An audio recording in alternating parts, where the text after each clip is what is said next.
I want to go across to Sanju Verma first.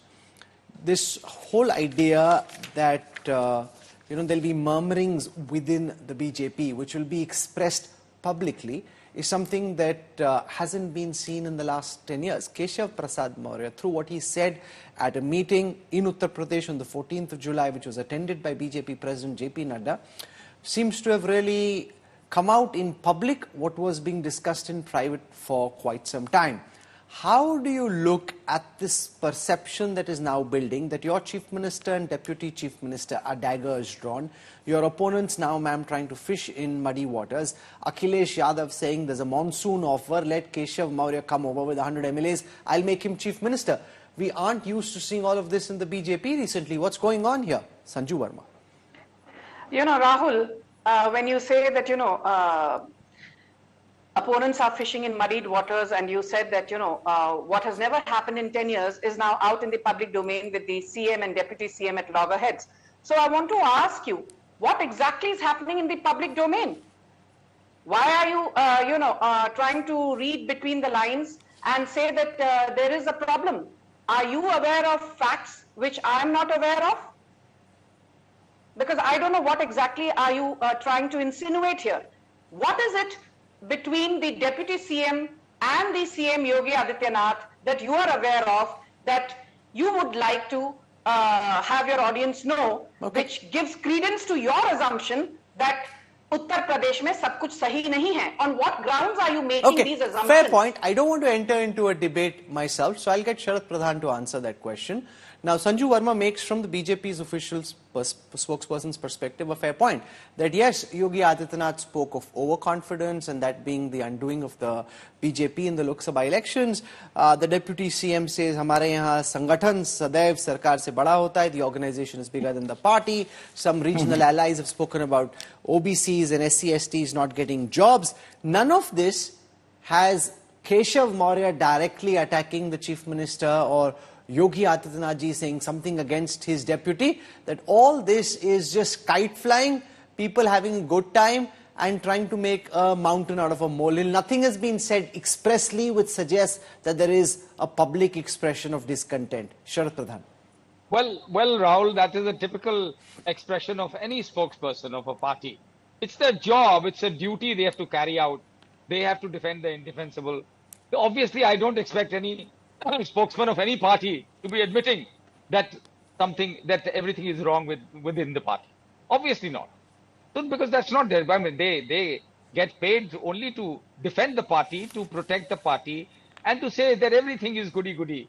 Even they will say this even an hour before something earthquake takes place within the party, which is very obvious. So no comment on that.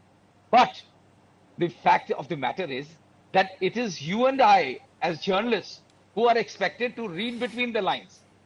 As the spokesman says, and that you're reading between the lines. This is a journalist's job to read between the lines. Obviously, it is not a spokesperson's job to do that. And as journalists, we ought to understand. No, okay. So let's leave that aside. Explain as best as you can what you think is currently wrong in Uttar Pradesh.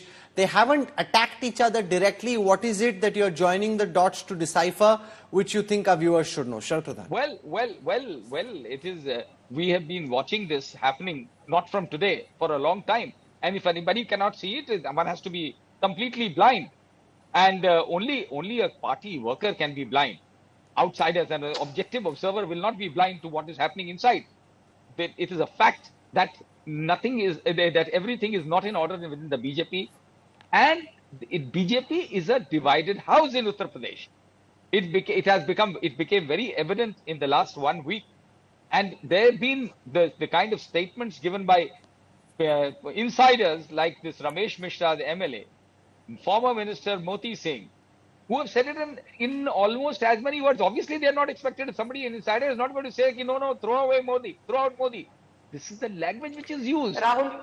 And I'm sorry to say that, I mean, I don't expect a spokesperson to, even if they understand this, even if they have the ability to understand this, they are not expected to. Okay, Sanjuji, I'll come back to you in just a moment. Let me go across to the other guests and get in opening comments from them. Ghanshyam Tiwari, now your leader Akhilesh Yadav has made a monsoon offer.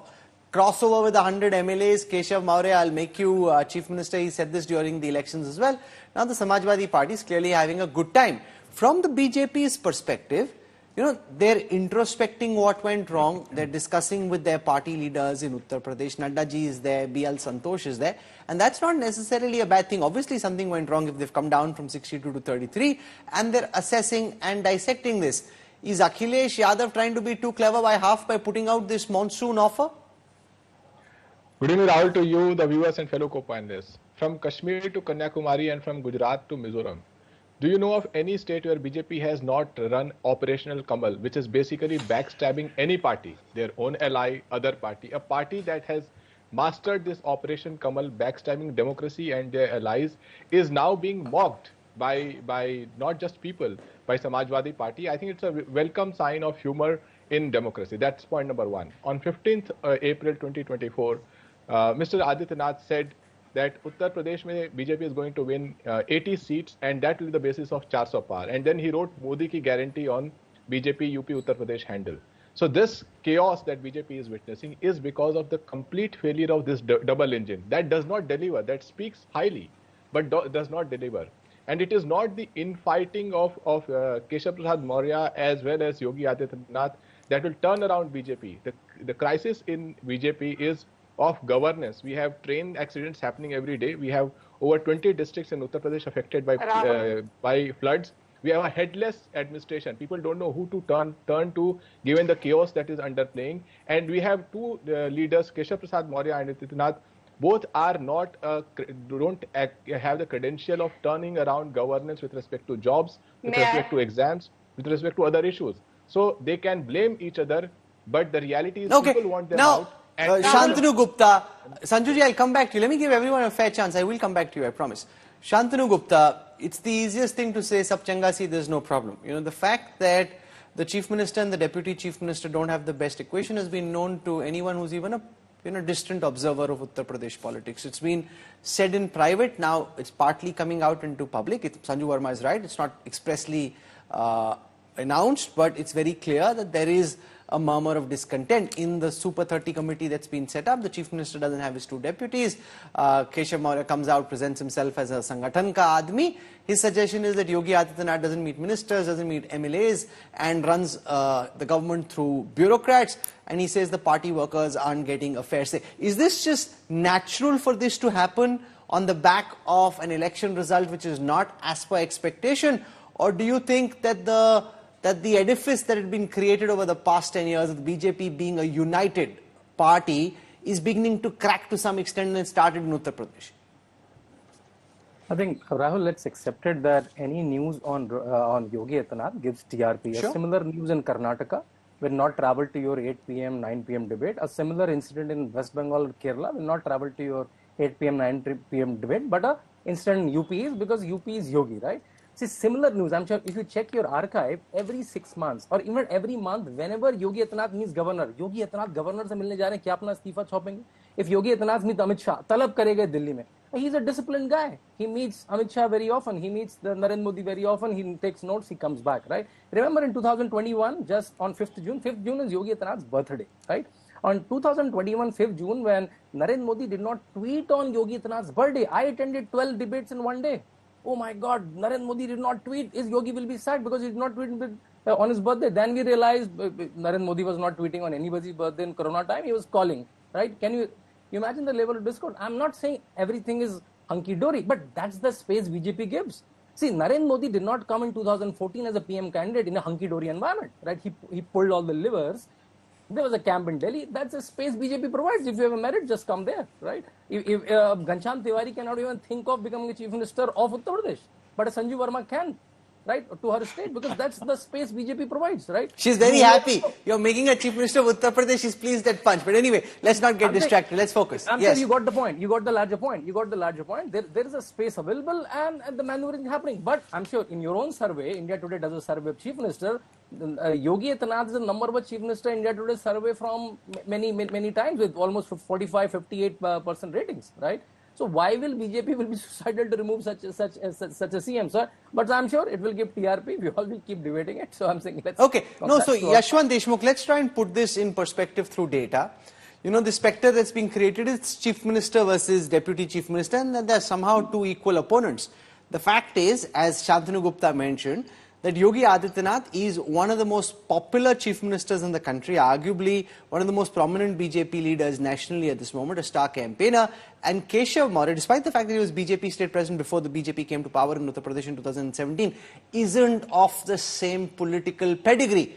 You also come from Uttar Pradesh, so what do you think is going on, and how does this play in terms of data? As Shantanu mentions, the conspiracy which no one is speaking about is, will Delhi change Uttar Pradesh's chief minister? Will there be a new chief minister? Does it make any sense at all for BJP even to be analyzing that question, or is this idle speculation by those who are trying to fish in troubled waters?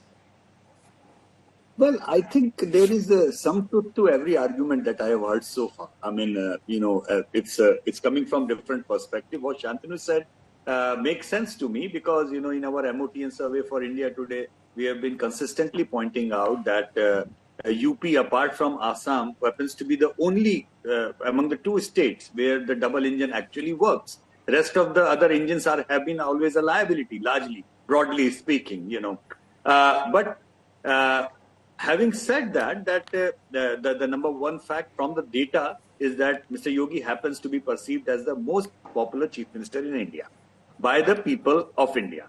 So that's fact number one. No doubt about that. Fact number two, within the BJP, people have to understand that the 2014, 2017, 2019, these three mandates largely were actually they were in the name of Mr. Narendra Modi. No other BJP leader can claim that the UP mandates were given in his or her name.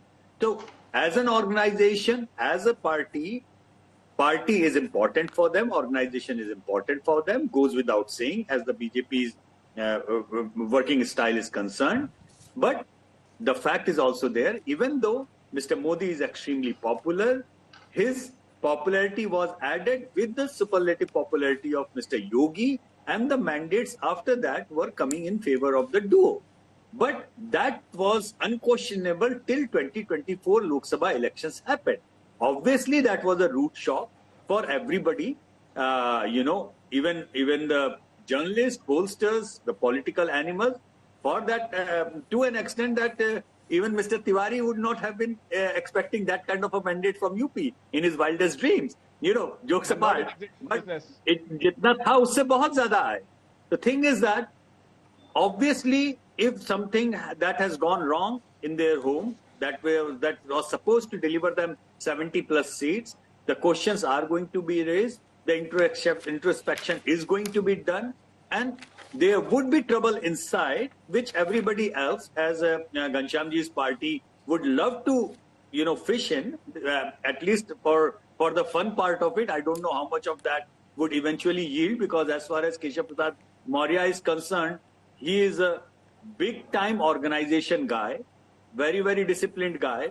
So I doubt that of course. This is just Akhilesh being politically mischievous, assuming that he can lay out this offer. Keshav Maurya is going nowhere. It's internal jostling. Sanju Verma, when she started, said, "Batao what has been said in public, which suggests that there is trouble." So I'll take you through, Sanjuji, some of these comments.